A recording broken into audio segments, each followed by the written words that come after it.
to In the Rising podcast. My name is Bettina Brown, and I am your host. This show is all about living our best life and our best version of the life we desire without guilt and regret and doubt, self-doubt, plaguing us for the rest of our lives. I start off every show by saying I am not a licensed counselor, psychologist, psychiatrist, but I am a healthcare professional who has seen the effects of self-doubt, guilt, and regret, both physically and emotionally with all of the interactions I have. And I'm also a student of life. I'm here to just observe and learn and put that out to the world and hopefully help build other people up, as I had my own issues I had to work through and build myself up. So welcome to today's show. And I am often asked lately, what is your show going to be about? And often I know, and more often than not, I don't. I get a feeling about what I would like to talk about. And today, especially with, outside, I'm influenced as a podcaster about events around me. And I was just thinking about how I'm personally affected, how my home is affected, how my community, my state, my country, and the world is affected by a lot of events. And so today I'm actually going to talk about PTSD and complex PTSD. So for a long time, I didn't even know there was a difference. In fact, PTSD is not even something that people talked about 40, 50 years ago. A phenomenal book called The Body Keeps the Score by Van Kolk. I have a description down there. It's an awesome book of a medical physician who kind of describes his entire trajectory through the medical program, from being, a student now to being the director of some program, and how they started to figure out there is a thing as PTSD, especially working with a lot of veterans, Vietnam veterans. And people, how do they interact and how do they react to events in their life? And how do they cope? And what does that have to do with self-love and building your best life? And a lot of it is that we cannot build our best life if we don't cope. And there are different ways of coping. I'm not going to put a finger on what is better, what is worse, on a lot of things, but there are some ways of coping that we know is not great. For example, people will drink a lot of alcohol so that they don't feel something, so they're not in their place. People will watch endless TV, binge watch to the extreme, not for a day off, but just binge and binge and binge, because then they are living in someone else's life. They're completely in that character and not even in their own, because it's too painful to be there. We know about drugs, but everything can be a drug, not just an actual drug, such as the alcohol. There can be repetitive relationships, like, wow, that person is never single. And it's like they break up on a Monday night, they have someone else by Tuesday morning because they're using other people as a drug. We can even use productive, in quotes, things to numb ourselves out. The workaholic, the one who's so career-driven and wants to build so far as their job and their performance, because then they don't have to slow down and actually spend time with themselves and think. They're just thinking about projects. And this tends to happen to a lot of us. And it took a lot of, I'm sharing my own story, it took a lot of one-on-one sessions with my own people to find out that I also had my own version, my own story of complex PTSD or C-PTSD. And so what's the difference, first of all? So PTSD tends to still be called, it's kind of that thing we call everything. You come back from war, you have PTSD. You had a violent relationship, domestic violence for 20 years, you have PTSD. But technically, PTSD is more for one event. For me, I was driving to see a patient one time and went off this side road, and I know I lost control off this dirt road, and I didn't know to turn the wheel left or turn the wheel right. In fact, I don't remember. I just was gripping that wheel so tight with my foot on the brake and my eyes closed that I don't know which way I was going, left or right, but the bottom line is I ended up hitting an embankment at just the right angle for physics to work and flip my car over. And to this day, which is now 8 years later, there's a particular bridge in my town, in my city actually, and I have to make that same kind of left turn and I will get the sweaty palms, which is really bothersome when you're driving and you cannot hold on to that steering wheel the same way, but I still feel it. It was one event. I have not flipped many cars. I have flipped one time, but that's all it took. Complex PTSD tends to be more from something that comes from several repeated events. Having to be deployed several times, or being in an abusive relationship. And that abusive relationship can be verbally abusive, emotionally abusive, physically abusive, all of these, where you feel like you're in a cage. It can be absolutely all of them, but it's repeated. And so for me, mine tended to be from repeated situations. And there are certain symptoms. For example, a lot of people can become, for one, hypervigilant.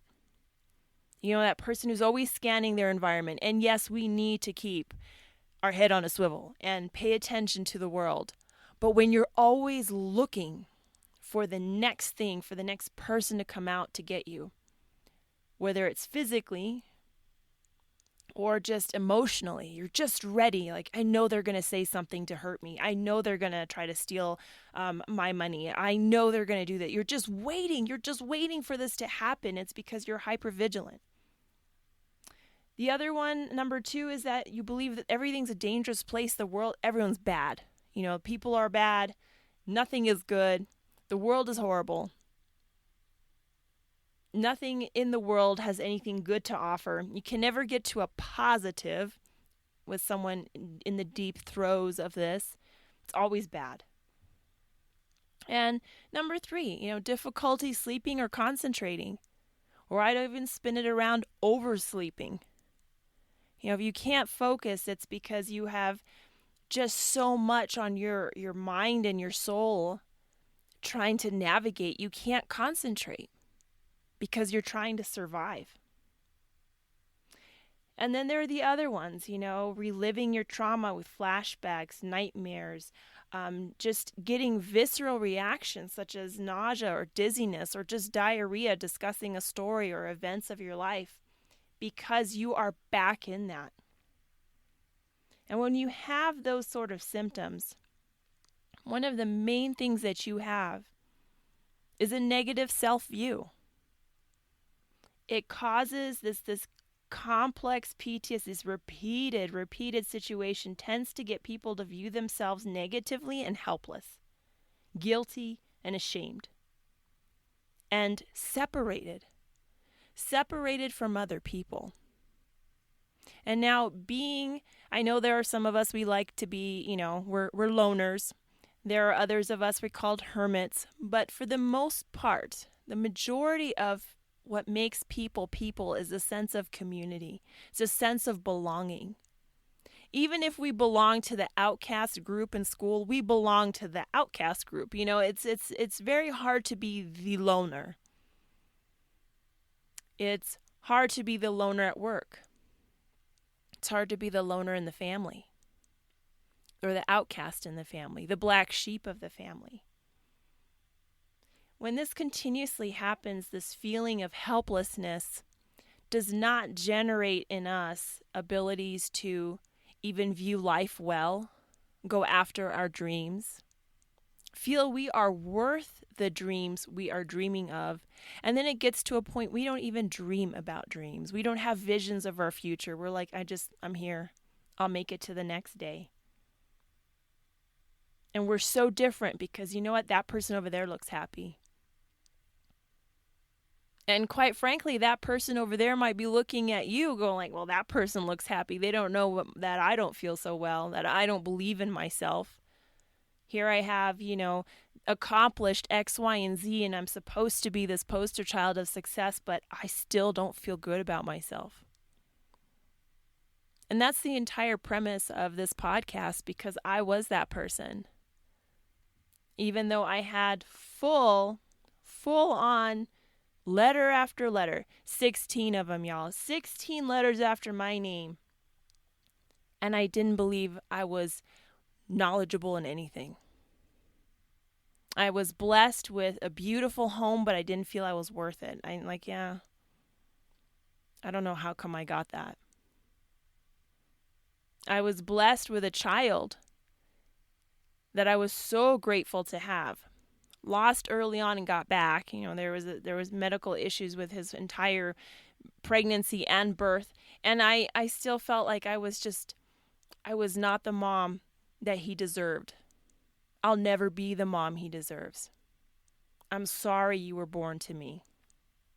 Those were the kind of thoughts I had. And then it kept on.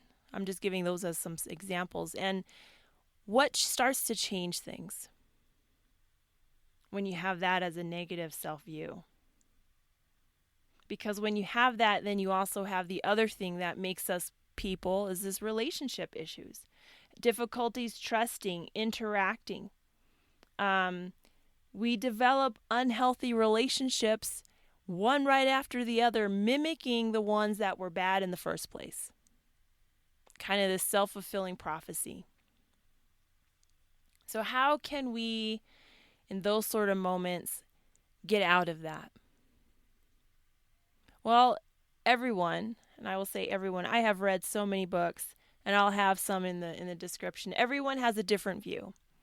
But one thing that is in common with all these people that do have psychology degrees and psychiatrist degrees and have researched, shame and vulnerability, from Brene Brown to the person I talked about earlier with the book, to Diana Morningstar talking about fear, obligation, and guilt fog, especially with narcissism, all of that is that you have to get to a place where you can just allow yourself to feel. Feel sad. Feel the depression. Feel everything. And it's not going to feel great. It may be one of those laying on the bathroom floor moments like from Eat, Pray, Love. I feel a lot of people identified that because they were also on the floor crying. I may have been that person also. That's why I identified with that book. But there's just this point when you just have to feel it. And acknowledge this, that kind of pain is not something you deserve because you were a bad person. Maybe it is partially because of your choices, but our choices are partially ours and partially other people's choices. I was born to the parents I was born to. I had no choice in that. I was born into a family that we moved. We were a military family, back and forth, back to the U.S., back to Germany, back to the U.S., back to Germany, back to the U.S. I had no choice. I had to go. I had no choice in anything when my parents' own marriage dissolved, just as my son had no choice with his parents dissolving their marriage. However, there is a point when we have to acknowledge that we do have some power. Because if we stay in this helpless state of mind, we stay in a negative view. People that are helpless, they have no control, no power, and no worth. Nothing. But when we change something between our ears, our mind, and if we change something in our chest, our heart, small changes, you know what? I am worth it. And one of those is to just acknowledge that this feels awful. Not run from it, but walk through it. And sometimes it's a long walk, especially when you're already on your hands and knees. Or sometimes you're even further down and you're just crawling on the ground. But feel that. And also, after that, look at someone else's choices. For example, I have been in some relationships that have been emotionally abusive. I maybe chose to stay there, but they chose to continue their actions, because it wasn't their thought that hurt me, it was their actions. They chose it. And every single one of them I had verbalized over and over and over, and I'm going to keep going on that one, over and over. This is painful. And it didn't stop. It didn't make me leave right away. But they chose to not stop. Now, if that person has a long history themselves of issues, but that was their choice to deal with, and they chose not to. And I can't take responsibility for what happened to them, nor do I take responsibility for their inability or unwillingness to deal with their problems. And that's just the way that is. Because I can't, as much as we, even as parents, we want to do stuff for our kids, we are not responsible for their lives. At best, we can impact and influence. At best. They have just as much freedom and willpower as we have for ourselves. Clearly not when they're 5 and 10. But the whole point is, as you move on, you have this, they're individuals. And so, in order to develop your own power, you have to acknowledge that you aren't responsible for someone else's unhappiness. That might be their coping strategy. You may have given them 10 ultimatums. You may have given them 20 ultimatums. Gone against the definition of ultimatum. It's just saying but that was them. And what their future is not within your control. All that you can control is yourself. And knowing that that's the one person that you always had control over, that you at any point on that spectrum can change your mind and actually put both feet into I'm going to change me. I'm going to work on me. I'm going to feel empowered. And I may take a long time. I'm going to get my finances back in order. I'm going to get my body shape back in order. I'm going to get healthy again. I'm going to go back to church. I'm going to go get that degree I really want. I'm going to go pursue those hobbies that I've wanted to. Because it's about me. Something changes in you. Something changes. And all it starts with is awareness and responsibility for yourself. Victims don't thrive. They don't. They stay in the cycle. And it doesn't mean you have to have shame with your own choices, but acknowledge them and move on. With your own power and out of that victimhood, you change from a complex PTSD that's still there. You may still have a trigger or a memory that pops up when someone says something or a situation similar. Happens to me not as often as it used to, but I'm aware of it. And I'm able to differentiate. I'm able to differentiate when someone says something that they are not the other person that tried to hurt me. Or if their behavior is just like before, I can recognize it now. I don't have to sit there and take it. Every single one of us was created for something special. None of us were created to be, we call that in German a Waschlappe, a washcloth, a wet washcloth that someone throws on the wall and it kind of just, boom, hits it and slides down, and then they pick it up and throw it somewhere else. That is not your role emotionally, psychologically, spiritually to be for someone else. It just isn't. And one of the biggest things that took me some time, and from some of the authors and the people that they interviewed, is just to recognize that you do have this. PTSD or complex PTSD is not just something from kids who grew up with alcoholic parents. It's not just something for veterans. You can have that from constant emotional and psychological abuse. That is just as real as this microphone I'm talking into. It is.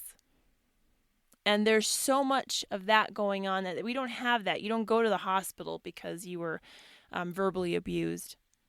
No one gets arrested for psychologically messing with your mind from morning till midnight for 2-3 years in a row. There's no proof.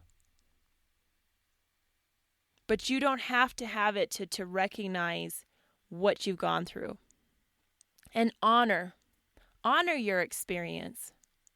Honor every single choice and time and experience that you've gained, because it might just be what that next person needs when they are feeling helpless and they are feeling like a victim and they are guilty and ashamed.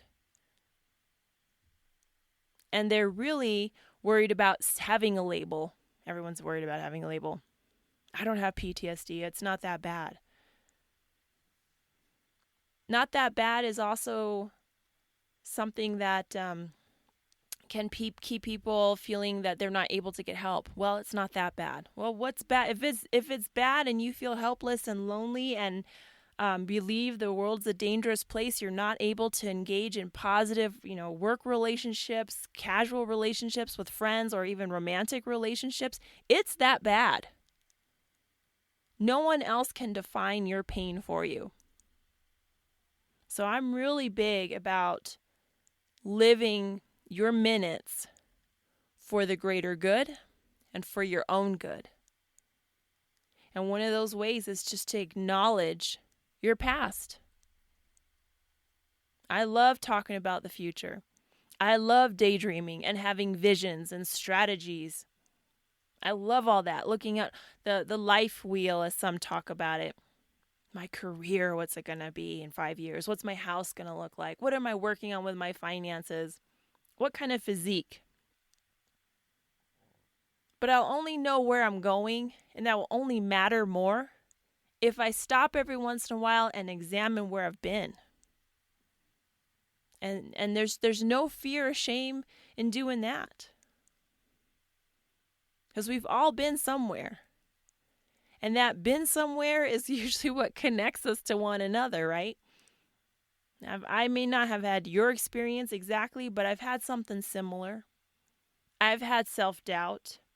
I felt guilty. I felt worthless. I felt that I didn't need to be alive. I felt frustrated. I felt completely ashamed. And I had to own all those feelings just as well as I had to own choices I made in those feelings. But at the same time, what kind of choices can you make that are positive when you're coming from that angle? Every single one of us is made for a reason. And we don't need to be preoccupied with who did it, who done it, who said it. Revenge. The best way to get revenge on the abuser is to have an awesome life. Because they're checking up on you. You know they're looking through their friends. Well, how are they doing? I know it. They are out there checking to see if you're even on Instagram or Facebook. Are you private? Are you public? Are you friends with someone that they may be? People are looking. But you don't have to worry about that. Because when you are living a life on fire, they will know about it. And you don't have to even worry or think, well, I'd really like them to know. Oh, they know. They know. But more importantly, the one who knows how awesome your life can be and is you. So if PTSD, complex PTSDs, anything you've ever worked with or felt like you may have, I absolutely recommend professional help. And I also recommend certain books that I'm going to put down in the box below. Some of them are easy reads, some of them not quite so easy, but just perspective. This podcast shows my perspective, but my perspective was shaped by so many other people. And so I encourage everyone out there to just continue to learn and continue to know that you are not alone, that you have a great group out there, and you have a lot of people wanting the best for you. All right, that's it for this show. Thank you so much. I know that all of our time is valuable, and you gave me your time today. I appreciate so very much. I'd also appreciate if you leave a review. Those can be words or just some stars. That helps boost the show up as well. And I will see you guys next Tuesday. Until then, let's keep building one another up.